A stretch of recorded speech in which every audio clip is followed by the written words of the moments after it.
something? What's up, Jack? You want to sign a contract and fight my little brother? Let's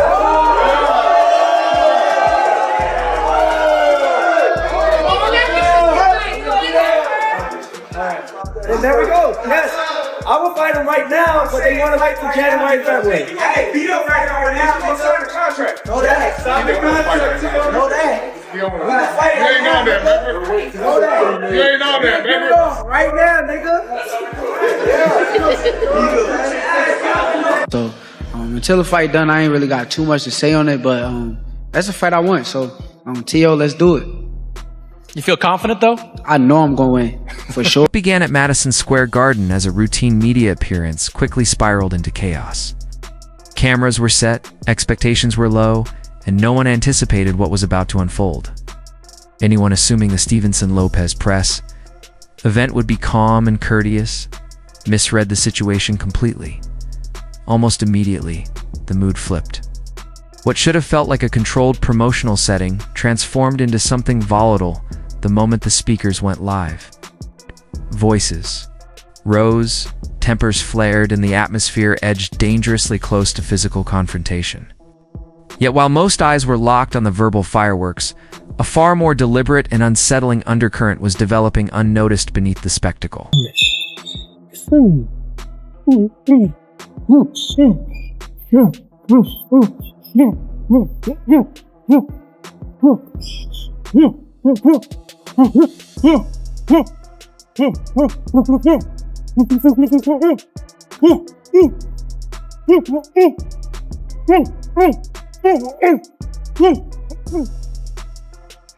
You think you can fuck with me? Teofimo Lopez. Another easy fight. The problem with him is he's too delusional to go in the gym and fix his mistakes. Yeah. So I ain't even gonna, I can't say it all. We gonna, like I said, I'm gonna make that fight look. Went far beyond routine verbal sparring. What played out was a calculated, mental battle. Hanging over the entire disorder was the presence of Terence Crawford, even though he wasn't physically there. Once his name entered the conversation, and severe threats were aimed at the sport's pound-for-pound elite, it became clear the situation had escalated past normal boundaries, and to grasp why this exchange may have just determined the future.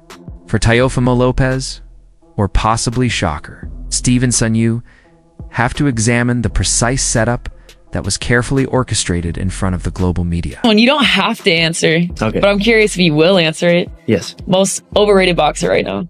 Most overrated boxer right now. You could go all time, I guess, if you wanted to. I'll just say it. I think Shakur Stevenson, who I'm going to be facing. I think he's overrated. I think so, yeah. He's been decreasing on his style. Yeah, but people amp it up like he's really got the goods. I'm looking forward to us finally facing in that square circle and really showing the world, but I'm really going to show the world. There was no slow start. Teofimo Lopez jumped straight into attack mode, making it clear he wasn't aiming for a tactical win.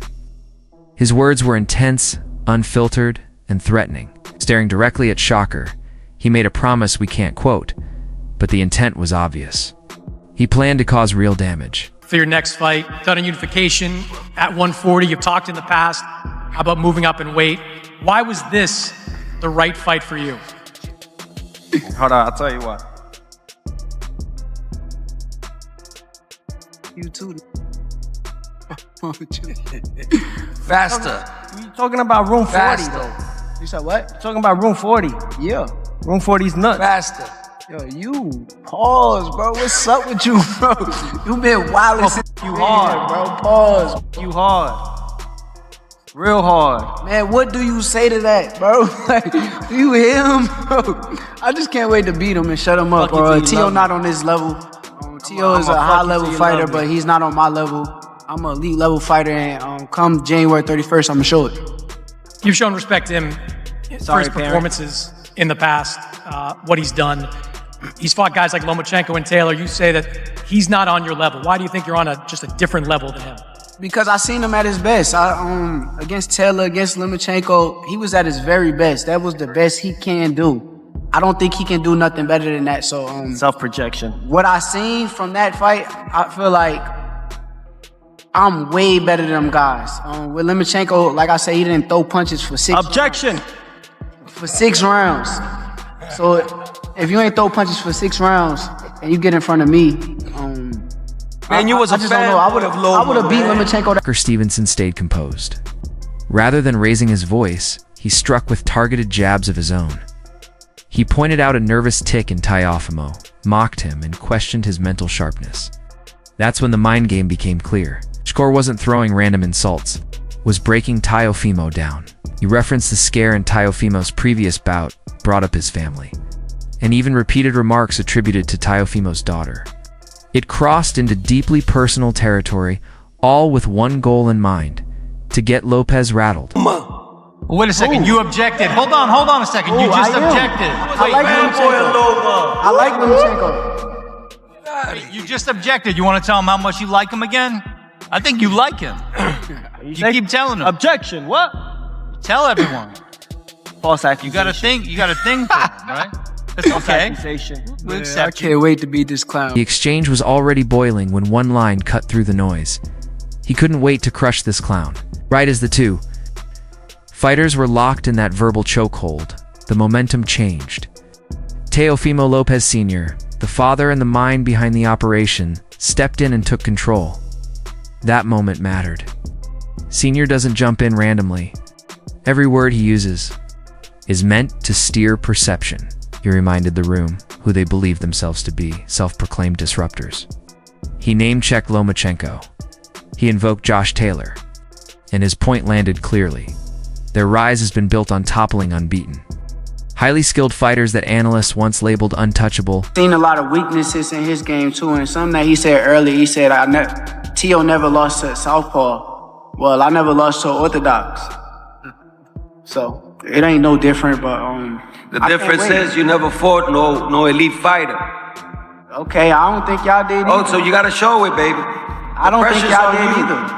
I ain't see. Not on my son. I ain't see Lomachenko throw no punches. You never been on a big stage like this. I didn't see Lomachenko throw punches. You never been on a big stage like this. I didn't see Lomachenko throw punches. Cause we froze him. Okay, you gonna see. We gonna freeze you too. You better not throw. Waved off Shockers unbeaten. Record calling it fragile, and claimed they'd already broken fighters like Lomachenko, the same way they planned to break Stevenson. He spoke as if the outcome was predetermined.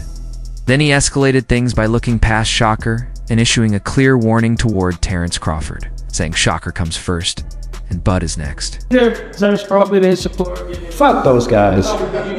They both suck each other's, Alright, so I was hearing up cheerleading Barboza. By the 7th, 8th round, they stood quiet though. Alright. But they can't get at me. Why? Listen, they came special. Why can't they sit down? They came special. Why? What they scared of? Losing to a Latino? They scared of. Come in. What happened? Listen, man, I told Terence Crawford I seen them legs. They already done, man. But and I'm happy for the guy because he's getting a good paycheck. That he's up his weight, but he's never gonna fight a real chat. You know what I'm saying? Like my son. I mean, that Canelo fight is ridiculous. Risky escalation. Targeting Terence Crawford while Shakur Stevenson was sitting. Just feet away raised the stakes instantly. Senior accused Crawford of avoiding them, insisting they'd been pursuing him for years and even claimed Teofimo would move up to 160 pounds to make the fight happen. He kept hammering one message: speed is the difference, saying it would finish Shocker first and Crawford later. It wasn't just trash talk anymore. It was a full challenge to boxing's elite, casting Team Lopez as the outsiders ready to tear the hierarchy down. Just looking at that fight stylistically, how does it play out in the ring? It's 50-50. In order for you to participate in this sport, you gotta have a high level of confidence. I feel like both of them has a high level of confidence. Teofimo Lopez and Shakur Stevenson, but styles make fights. Naturally, I think Teofimo Lopez is stronger than Shakur. Naturally, I think he has more athleticism than Shakur, and he got a good IQ on the sport itself. But Shakur, I feel like he's a more smarter fighter. He's a more technical fighter. I'm not saying that he's a square, or he's just a textbook fighter, but he's seasoned, he's poised. I feel like mentally he's more mature. Like he don't go outside of the boundaries on taking risks. So a lot of times you will see him fight somebody that could be stiff competition, and it'll wind up being a born fight to a degree. You know, that's why everybody was criticizing him for, oh, he's a born fighter. He's a careful fighter. And I feel like with Teofimo Lopez, he's going to be a careful fighter. Now, just because he's a careful fighter doesn't mean that he isn't punctual with how he do things. I think Shakur, he got a lot of this arsenal that he can use to make him be victorious as well as Teofimo Lopez. You know what I mean? So it's a 50-50 fight, and it depends on what fighters show up the night of the fight. Right. You know?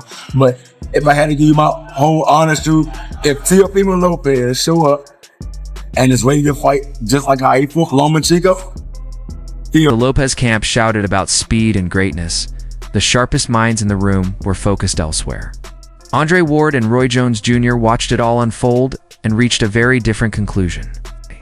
They didn't see a balanced clash, they recognized a setup. Ward summed it up with a striking comparison, calling Shocker Stevenson a blank canvas. In the ring, a fighter who builds his approach on the fly, adjusting in real time instead of relying on a fixed blueprint. Shakur knows it's going to be a real fight. And I look at Shakur like a fighter who has a blank canvas. He's got the IQ, he got the experience, and the athleticism, and the skill set where he can paint any type of picture he wants to on a blank canvas. When I look at Teofimo Lopez, he's almost that.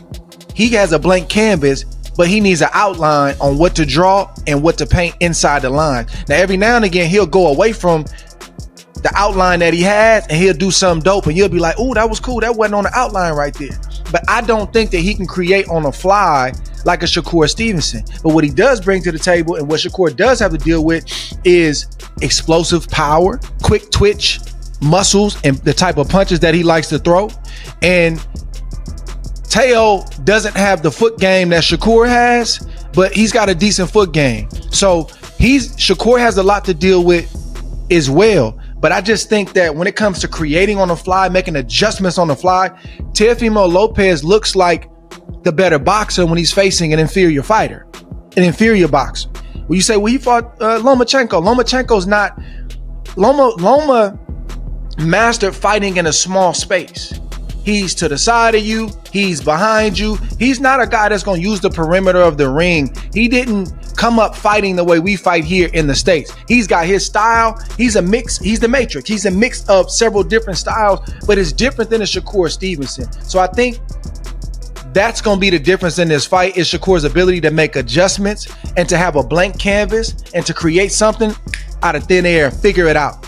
Teo needs an outline to create that picture. And I think just that little bit of time that it takes for him to look at that outline before he starts painting again, I think that's going to be. I think that Teo just painted the outline by being as disrespectful as he can at the press conference, because he wants to try to piss this kid off so the kid come fight with him. You understand me? Because with me, he had exactly what he wanted. But as soon as I go in there, I'm coming straight to his head. You understand where I come from? So, but I think that's what he's trying to get. Yeah, you feel me? But I think that's what he's trying to get Shakur to do. Because why would you say that to a person? What does that have to do with boxing? You feel me? He knows that Shakur has great feet, and he's not gonna be able to catch Shakur if he lets Shakur take his time to do what he does. So he got to try to make Shakur come in and try to kill him, which is what he just did at the press conference. So I don't feel bad about what he did at the press conference. I understand it now. Now that I saw it, he knows that he is right now. He ain't got much chance than outside picking a shot with Shakur, because you don't beat Shakur like that. But if he can make Shakur get reckless and talk reckless to him, he's talking reckless to him to force him to hopefully force him to be reckless. You understand me? So what I would have did, like I said, I would have been reckless at the press conference, so I ain't got to be reckless in the ring.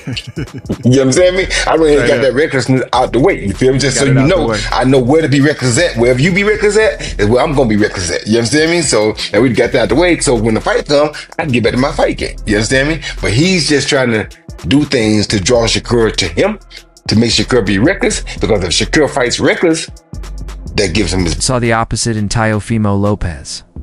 He relies on a clear plan of framework to operate within. When that plan is in place, he's a serious threat. But remove the structure and throw him into chaos, and he struggles to adapt. Ward's insight hinted that all the anger and noise from Team Lopez might reveal insecurity. They need the fight to follow their script, while Shocker thrives no matter what unfolds.